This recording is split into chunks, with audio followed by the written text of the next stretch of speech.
Nah, karena beliau ini kok beliau sih? Enaknya karena Mas Nova ini, nah gitu ya. Oh, lebih iya. mantap sih. Malah nggak santai sampai ngobrol santai tapi serius ini malah ya.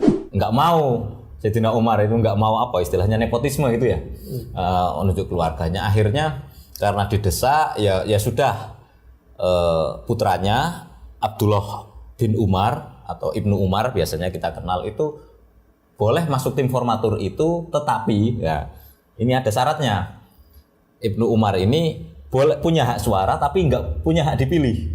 Itu perempuan pertama yang kemudian hijrah ke Makkah dan di sana membangun madrasah putri pertama. Keren kan?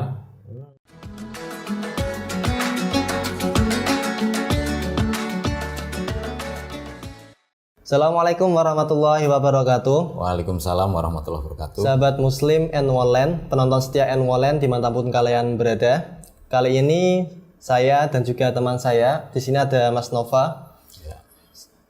Kita akan membahas tentang apa itu Ahlul Halli wal Aqdi. Di mana Ahlul Halli wal Aqdi ini adalah salah satu komponen yang nantinya akan ada di Muktamar NU yang ke-34 di Lampung ya. Seperti itu ya, Mas. Ya. Nah, sebelum kita membahas jauh apa itu Ahlul Halli wal Aqdi dan juga beberapa hal yang ada di Muktamar NU nanti, kita coba bincang-bincang bareng di sini sama Mas Nova ya, secara lebih santai. Biasanya kan kalau N1land kan bahasanya lebih lebih serius dan lebih ke hukum-hukum. Kali ini kita spesial menyambut Muktamar NU yang ke-34. Kita akan membahasnya dengan santai, dengan bincang-bincang secara lebih enak lah, seperti itu. Ini ada Mas Nova. Mas Nova ini adalah jurnalis N1land ya, Mas. Ya. Dan Mas Nova sendiri pun sudah pernah mengikuti Muktamar NU yang ke-33. Saat itu di Jombang ya, Mas? Di Jombang tanggal Benar, 1 sampai 5 Agustus 2015 ya. Nah, Itu pun ya, Romli, Mas. Romli itu apa? Rombongan liar itu. Akhirnya tamu tadi undang, jadi Rombongan liar. sana itu ya ingin hikmah sama Kiai dan kebetulan sebagai jurnalis meliput juga. Wah, keren banget ya teman-teman. Ya, Soalnya biasa aja. biasanya kan kalau yang datang di Muktamar itu ya tamu-tamu undangan, tapi Mas Nova ini bisa melalui tiket bebas. Tiket bebas tapi tetap teratur ya, Mas. Teratur. Gitu. Nah, karena beliau ini kok beliau sih? Enaknya karena Mas Nova ini, nah gitu ya. Oh, lebih iya. mantap sih. Malah nggak santai sampai ngobrol santai tapi serius ini malah ya. Karena Mas Nova ini sudah pernah mengalami Muktamar NU yang ke-33. Nanti kita coba tanya pengalaman-pengalamannya Mas Nova ini selama Muktamar ya. Nah, ini yang pertama ya.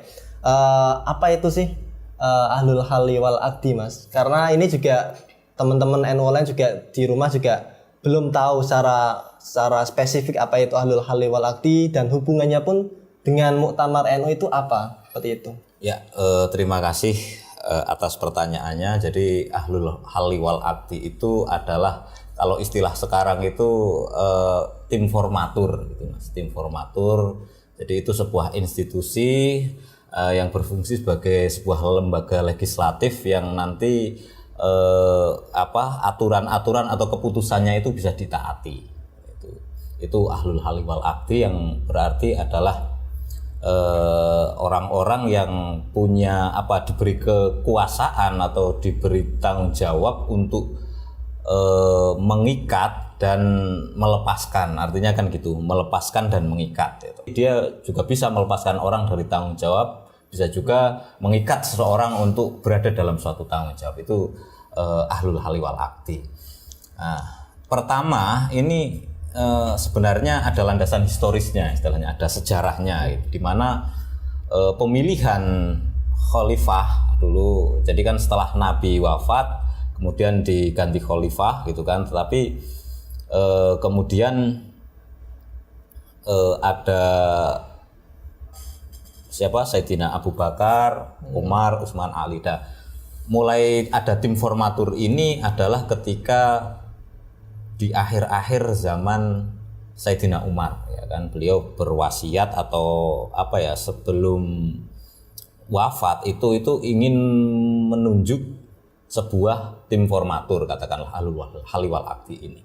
Karena apa? Karena berangkat dari kira-kira ini ya, kira-kira saya juga penikmat sejarah, kira-kira tidak ingin seperti peristiwa yang sebelumnya itu terjadi, yaitu pemilihan Sayyidina Abu Bakar, di mana kan alot di situ dulu, alot lama sekali, bahkan sampai jenazah Rasulullah belum dikubur itu pun alot ya kan peristiwanya, sampai mina amir wa minkum amir gitu kan, pokoknya alot karena di Madinah waktu itu kemudian mengemuka, ada kaum muhajirin, ada kaum ansor, macam-macam, pokoknya intinya sulit lah. Nah, sulit untuk mencapai keputusan itu berangkat dari pengalamannya itu. Umar ingin membentuk sebuah tim yang itu untuk memilih khalifah gitu, karena Nabi wafat itu nggak nunjuk siapa-siapa gitu loh, nggak nunjuk besok kamu penggantinya gitu loh ya gitu.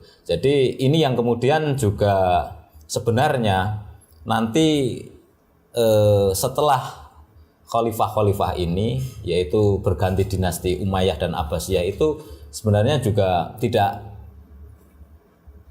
ada sejarahnya di dalam tradisi Islam gitu, karena Nabi itu sudah menghapus istilahnya kesukuan, tribalisme gitu Mas. Jadi itu sudah kerajaan sebenarnya, karena ayah nunjuk anak gitu loh. Tapi kan nggak seperti itu, nggak mau Sayyidina Umar itu nggak mau istilahnya nepotisme gitu ya, menunjuk keluarganya. Akhirnya karena didesak ya sudah, putranya Abdullah bin Umar atau Ibnu Umar biasanya kita kenal itu boleh masuk tim formatur itu, tetapi ya ini ada syaratnya.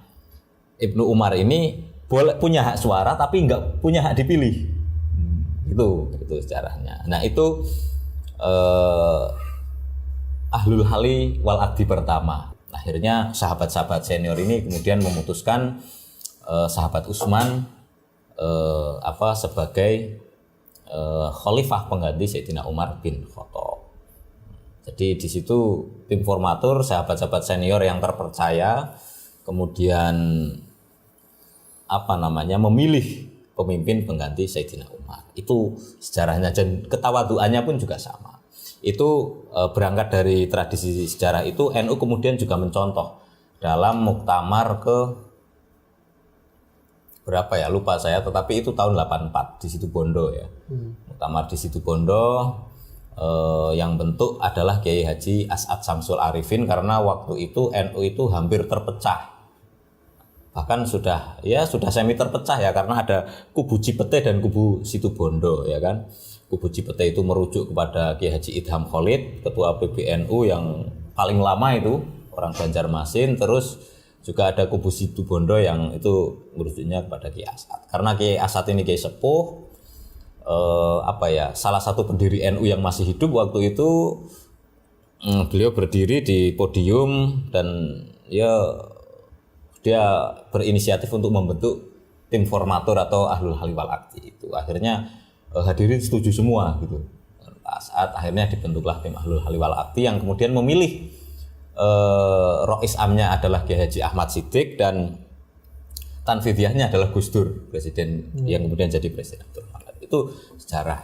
Nah kemudian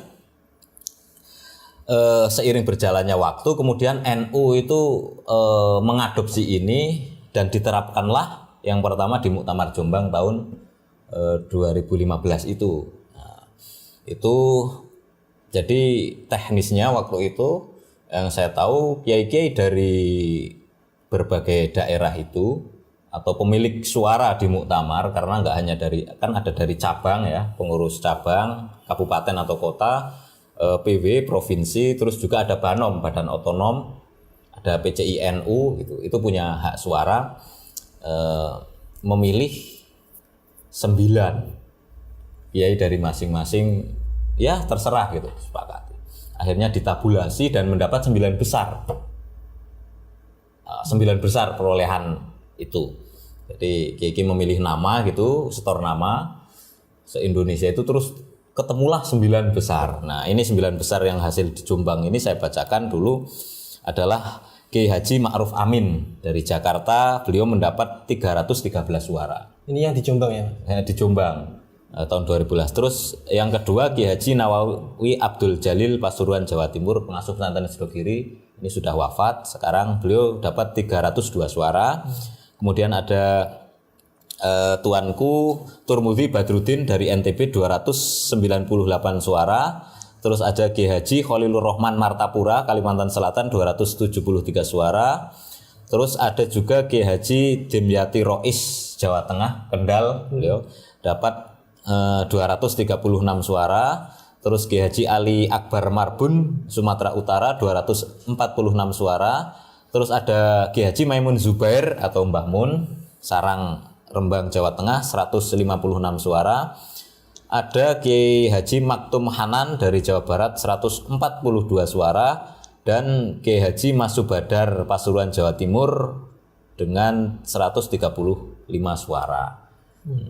Yang lainnya banyak tapi diambil 9 besar untuk jadi tim Ahlul Halli wal Aqdi. Ini bagi saya itu dulu cukup kaget, Mas. Karena apa? Karena yang mengemuka waktu itu ya, mengemuka di di publik ataupun di lingkungan muktamar itu yang akan jadi Rois Am itu ini kabar-kabar yang ada di situ itu antara Gus Mus atau Kiai Haji Mustafa Bisri dan Kiai Haji Hasyim Muzadi. Tetapi ternyata dari kedua nama ini nggak masuk, malah Kiai Haji Ma'ruf Amin dan kiai-kiai lain ini. Nah, prosesnya pun yang saya dengar dari sana itu juga ada yang mirip-mirip tadi. Jadi yang pertama, yang oleh formatur itu benar atau tidaknya nanti ini sebenarnya perlu dikonfirmasi oleh Ahlul Halli wal Aqdi itu sendiri ya kan. Jadi yang pertama itu Kiai Mbah Mun, wis jenengan Mbah jadi jadi Rois Am gitu, tapi beliau nggak mau. Akhirnya beliau serahkan kepada Gus Mus. Ya sudah ditetapkan Gus Mus. Ternyata Gus Mus juga nggak mau, bahkan beliau ngirim surat. Gus Mus tidak masuk dalam formatur ini, tapi mungkin Mbah Mun karena sudah dipercaya ngasih mandat ke Gus Mus, nggak mau. Ada suratnya, itu suratnya viral dulu. Nah, karena Gus Mus nggak mau, akhirnya kemudian forum kemudian mengangkat Kiai Haji Ma'ruf Amin dari Jakarta. Nah, ini ceritanya yang hasil Jombang. Nah, kalau kita merujuk dari Kiai Miftahul Ahyar Rois Am kita sekarang atau pejabat Rois Am kita sekarang pun, beliau diminta jadi wakilnya Kiai Ma'ruf Amin. Sempat menolak, tapi Kiai Ma'ruf Amin mengeluarkan kartu trufnya. Kalau sampean menolak jadi wakil saya, Kiai Miftahul Ahyar itu, saya nggak mau jadi Rois Am. Itu waktu itu. Akhirnya ketika kemudian di perjalanan Kiai Ma'ruf Amin istilahnya diminta Pak Jokowi di Pinang ya bahasanya untuk jadi wapres, beliau mengundurkan diri, akhirnya yang diangkat Kiai Miftahul Ahyar sekarang. Jadi itu ketawaduan Kiai itu sebenarnya pada monggo-monggo gitu Mas. Itu sekilas tentang kemarin di Muktamar Jombang. Adapun pemilihan dan penetapannya ini saya bacakan hasil Muktamar Jombang kemarin ya. Poin 1, pemilihan dan penetapan pengurus besar Nahdlatul Ulama sebagai berikut. A. Rois Am dipilih secara langsung melalui musyawarah mufakat dengan sistem Ahlul Halli wal Aqdi seperti kami tadi jelaskan ya kan. Jadi cabang-cabang memilih, kemudian ada 9 besar orang. Ahlul Halli wal Aqdi terdiri dari 9 orang ulama yang ditetapkan secara langsung dalam muktamar. C. Kriteria ulama yang dipilih menjadi Ahlul Halli wal Aqdi adalah sebagai berikut. Nah, ini kriterianya ulama yang hendaknya dipilih oleh cabang-cabang dan PW dan seluruh peserta muktamirin itu seperti apa? Ini yang pertama berakidah Ahlussunnah wal Jamaah An-Nahdliyah. Tentu Ahlussunnah wal Jamaah dan An-Nahdliyah. Aswaja dan yang NU ya, karena kadang sekarang ada aswaja tapi enggak NU gitu. Ya saya aswaja aja enggak NU-NU-an itu kadang-kadang. Itu. Yang kedua bersikap adil ya. Yang ketiga alim itu ya alim terutama dalam ilmu agama ya. Terus memiliki integritas moral. Ya, integritasnya istilahnya ya tidak diragukan ya. Diakui ya. Diakui oleh masyarakat. Biasanya kan ulama-ulama ini sudah dikenal oleh masyarakat lingkungannya, sudah berperan macam-macam. Terus tawadhu itu ya, andap asor, sopan santun enggak. Ya itulah gitu kan. Terus berpengaruh Ulamanya berpengaruh. Banyak kan kiai-kiai kita, Mas. Kiai kita bilang A, umat mengikuti gitu. Bahkan dalam beberapa kawasan kadang kiai itu lebih ditaati daripada pejabat gitu. Terus memiliki pengetahuan untuk memilih pemimpin yang munazim dan muharik serta warok dan zuhud. Jadi ahlul hali itu memiliki pengetahuan untuk memilih pemimpin, ya kan, tahu kriterianya dan lain sebagainya. Yang munazim itu istilahnya organisatoris lah, tahu organisasi gitu. Munazim kira-kira seperti itu. Dan muharik bisa menggerakkan, warok dan zuhud. Warok itu wirai ya, enggak istilahnya kalau sederhananya itu enggak suka minta-minta dan lain sebagainya. Itu orang wirai itu salah satunya, itu orang wirai itu enggak suka minta-minta ya, salah satunya. Terus zuhud itu secara mudah ya, nanti definisi lengkapnya ya tanya kiai-kiai ya kan, saya bukan kiai Mas ya. Zuhud itu ya dia itu hatinya itu tidak ada dunia, walaupun mengurus dunia tapi hatinya itu enggak dunia. Hatinya itu tertautnya kepada Allah gitu. Walaupun ngurus duit, punya duit banyak, apa-apa itu zuhud gitu loh. Zuhud kadang orangnya kaya, kadang juga miskin. Tapi kan kita juga nggak tahu gitu. Tapi kan biasanya orang itu kalau memang hatinya ikhlas, bersih, zuhud itu ulama-ulama tahu. Itu kira-kira tentang ahlul hali wal aqdi. Yang terakhir wakil Rois Am ditunjuk oleh Rois Am terpilih. Jadi kalau nanti ahlul hali wal aqdi itu sudah dapat Rois Am, nanti Rois Am ini memilih wakilnya siapa. Gitu kira-kira tentang ahlul hali wal aqdi gitu. Yang besok juga mau diterapkan di Muktamar ke-34 di Lampung. Dan untuk ketua umumnya atau tanfidnya tetap pemungutan suara. Langsung memilih siapa. Gitu, Mas. Berarti sederhananya itu ya, bahwa ahlul hal wal aqdi ini adalah tim formatur yang mana tadi sudah dijelaskan sama Mas Nova sendiri, ada nilai historisnya, mulai dari sahabat terus berlanjut ke tabi'in sampai akhirnya ditiru oleh Nahdlatul Ulama itu sendiri, karena untuk ittiba ya mungkin ya. Untuk gini, setelah eranya Sayyidina Ali itu sudah nggak berlaku atau nggak diberlakukan. Jadi dulu terakhir kan Sayyidina Ali kan kemudian sudah tidak dianggap khalifah, walaupun istilahnya khalifah ya, tapi sudah tidak dianggap khulafaur rasyidin. Makanya khulafaur rasyidin itu cuma 4, Mas. Ada yang menambahkan 5, yaitu Umar bin Abdul Aziz karena beliau adil ya kan gitu. Karena apa? Karena setelah itu kerajaan. Dinasti. Jadi setelah perang Muawiyah Sayyidina Ali dan Muawiyah, terus Muawiyah bin Abi Sufyan ini membentuk yang namanya dinasti Umayyah. Nah, itu enggak pakai musyawarah, enggak pakai tapi menunjuk putranya Yazid bin Muawiyah terus sampai kemudian ditumbangan oleh Bani Abbasiyah, terus sampai terakhir Turki Utsmani kemarin ya tahun 1920-an lah. Runtuhnya khilafah ya, sebenarnya sudah bukan khilafah, itu dinasti itu yang kemudian yang perlu dicatat sebenarnya Islam itu kan tidak mengharuskan bentuk negara itu seperti apa, Mas. Yang ada itu nilai-nilai, jadi bentuknya silahkan seperti apa, itu Islam itu memberinya landasan etik, moral dan hukumnya, tapi soal negara bentuknya seperti apa itu enggak. Jadi kita itu ngadopsinya langsung dari sahabat karena secara politik itu tidak diterapkan setelah Sayyidina Ali itu. Tapi bisa jadi dalam organisasi lain ada gitu loh. Tapi secara kepemimpinan politik Islam itu ya setelah Sayyidina Ali itu sudah dinasti gitu. Gitu ya.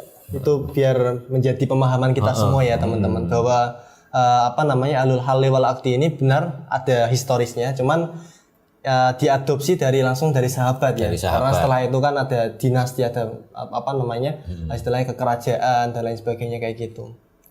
menarik sekali ini yang menarik. apa namanya Ahlul Halli wal Aqdi ini. Dan itu akan ditemui setiap pelaksanaan muktamar ya. Muktamar insya Allah. Kemarin sebenarnya tanfidz juga diusulkan di Munas, cuma belum disetujui. Tanfidz itu ya ketua umum PBNU mau juga dipilih secara Ahlul Halli wal Aqdi gitu kan, karena biar nggak ada ketegangan yang tinggi gitu kan, yang milih itu di perwakilan gitu kan. Kan lebih rendah tingkat konfliknya Mas. Coba kalau pemilihan bupati misalnya nggak satu orang milih satu, tapi ya udah orang-orang terpercaya dari kampung jenengan atau kecamatan Anda itu milih satu, kira-kira orang yang paling apa ya, yang paling memiliki kredibel tepat siapa yang diaklain gitu untuk milih gitu Mas.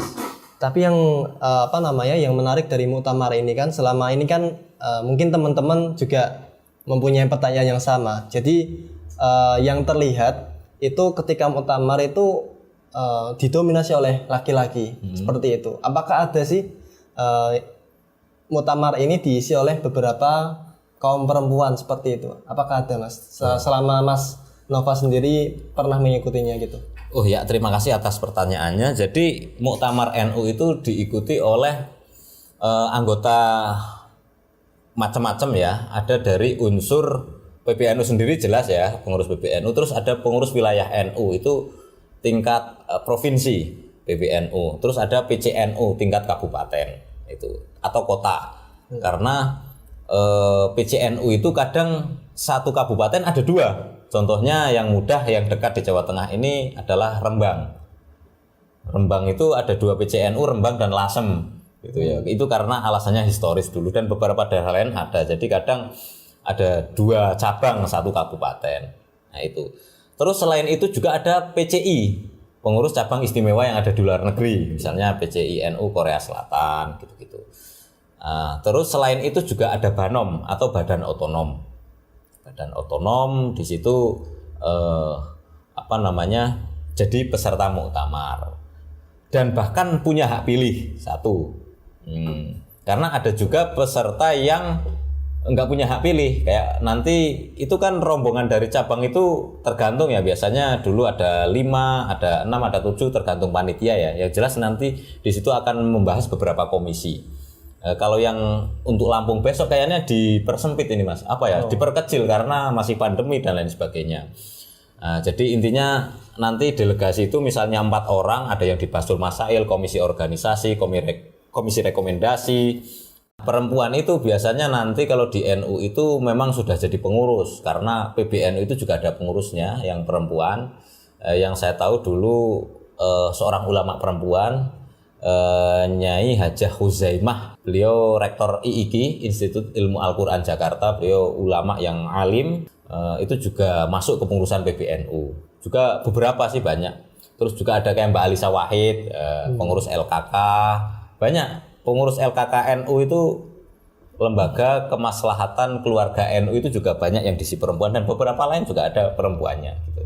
Jadi ada perempuannya Mas. Belum lagi yang dari BANOM nanti Badan Otonom ada Muslimat, Fatayat, IPPNU itu juga nanti dia punya tim, katakanlah punya apa ya, kalau kontingen lah kalau istilahnya lomba-lomba olimpiade itu kontingen itu ada di sana. Tetapi memang yang spesifik khusus tentang perempuan itu di Muslimat, karena apa ya, perempuan NU itu sudah ada organisasinya sendiri, yaitu Muslimat NU.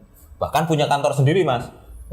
Jadi di Jakarta PBNU itu walaupun ada ruang Muslimat punya kantor sendiri. Dan dulu tahun 2009 kata ibunya Lili Wahid, adiknya Gus Dur itu, waktu itu organisasi di NU paling kaya itu Muslimat. Kok bisa Mas? Karena setiap pengajian selalu ada iuran. Kadang misalnya setidaknya itu sebulan sekali lah Muslimat itu ada pengajian, dan di situ biasanya iuran. Kadang 500 gitu, ibu-ibu tua itu 500, 2000, tetapi rutin. Nah, bapak-bapak yang rokoknya kadang ya bermerek kayak kan, tetapi sulit untuk iuran waktu itu. Tetapi alhamdulillah dewasa ini itu sudah ada program Koin NU, sehingga ya relatif merata lah, insya Allah NU ini berkembang gara-gara ya ada iuran macam-macam seperti itu. Tapi itu Muslimat, Fatayat yang ibu-ibu muda atau perempuan muda, yang paling kecil IPPNU itu organisasi wanitanya NU. Di Bagan NU sendiri juga menerima perempuan. Belum lagi nanti ahli, Mas. Orang ahli biasanya kalau dalam bahsul masail itu kalau memang para kiai itu tidak mampu atau bukan ahlinya, beliau mendatangkan. Misalnya ketika bahsul masail kok membahas tentang aborsi dan lain sebagainya kan, kalau nggak kiai dokter kan nggak tahu, kecuali kiai juga merangkap dokter itu itu bisa mendatangkan. Atau kalau soal hisab dan ru'yah mendatangkan ahli dari 8 lembaga yang ngurus antariksa itulah, teropong bintang gitu-gitu. Jadi ahli atau banyak lah sekarang psikolog dan macam-macam. Misalnya kemarin bahas ODGJ orang dengan ODGJ gangguan jiwa. Atau apa itu OD itulah. Pokoknya tentang psikis, tentang itu kan biasanya mendatangkan ahli. Kadang itu juga ahlinya perempuan gitu-gitu. Jadi NU juga terbuka aslinya perempuan. Cuma memang karena ini organisasi yang kebanyakan bapak-bapak, memang didominasi bapak-bapak. Ibu-ibu itu sudah terkonsolidasi di Muslimat, Fatayat dan IPPNU. Bahkan Muslimat itu paling solid. Paling solid NU. Jadi ya hujan-hujan datang apa itu paling sregep lah kumpul-kumpul muslimah itu. Sampean bisa cek kalau ke desa-desa mereka pengajian datang dengan pakai mobil gitu. Bareng-bareng gitu. Jadi itu. Jadi bahkan di kalender terbaru Mas itu ngangkat peran perempuan dari NU berdiri sampai tahun 2019. Peran perempuan NU itu sudah ngapain aja itu diangkat di kalender 2022 besok gitu. Sebenarnya sebelum 26 sebelum NU berdiri sudah banyak. Seperti Nyai Khairiyah Hashim. Nyai Khairiyah Hashim itu putrinya Ki Haji Hashim Asyari itu perempuan pertama yang kemudian hijrah ke Makkah dan di sana membangun madrasah putri pertama. Keren kan? Di sini di Jawa juga banyak perempuan-perempuan yang secara kultur itu Ahlus Sunnah wal Jamaah, kayak Ibunda Kartini itu kan juga murid Kiai Saleh Dara dan lain-lain lah, banyak perempuan-perempuan yang jadi NU juga sangat mengapresiasi perempuan. Jadi tetap ada keterlibatan perempuan di muktamar nanti ya Mas. Soalnya juga teman-teman di rumah pun juga pasti bertanya-tanya, kenapa kok di muktamar kok gak yang terlihat cuman bapak-bapak terus juga lebih didominasi laki-laki seperti itu. Nah, perempuannya mana? Itu juga kadang teman-teman pada tanya kayak gitu. Gitu. Di panitia pun ada. Kebetulan saya juga panitia ya, walaupun paling bawah ya. Saya panitia yang istilahnya tukang ngadu kopi lah gitu kan. Itu juga ada kepanitiaan banyak perempuan. Sekarang itu sudah nggak bisa kita dalam tanda kutip mengenyampingkan ya. Apalagi biasanya kan dulu itu tugasnya ngurus konsumsi Mas. Tapi sekarang sudah canggih-canggih ya, karena seiring pendidikan sudah merata macam-macam, jadi keterlibatan perempuan itu sudah di berbagai sektor. Menarik sekali ya teman-teman. Ini kita cuman sekelumit aja ya pembahasan ini. Nanti kalau misal pengen tahu lebih jauhnya, nanti kalian bisa lihat di channel NU Online atau di beberapa channel lainnya yang membahas soal Muktamar NU yang ke-34. Nanti tanggal berapa Mas? Tanggal 23 ya? Iya, sekitar itu ya. Kalau resminya 23 sampai 25. Tapi bisa jadi berubah mungkin ya. Tapi keputusan resminya itu ya kan. Keputusan resminya itu. Betul sekali. Mungkin itu dulu ya pembahasannya ya. Nanti kalau misal ada pembahasan-pembahasan lainnya kita akan kulik bersama berdua lagi. Kita akan coba bedah apa yang menjadi pertanyaan dari teman-teman seperti itu. Dan terima kasih atas waktunya Mas Nova sama-sama. Selama beberapa menit ini. Dan apabila ada kesalahan dan juga kekurangan dari saya ataupun dari Mas Nova, kami mengucapkan mohon maaf yang sebesar-besarnya. Wallahu muwaffiq ila aqwamit thoriq. Wassalamualaikum warahmatullahi wabarakatuh. Waalaikumsalam warahmatullahi wabarakatuh.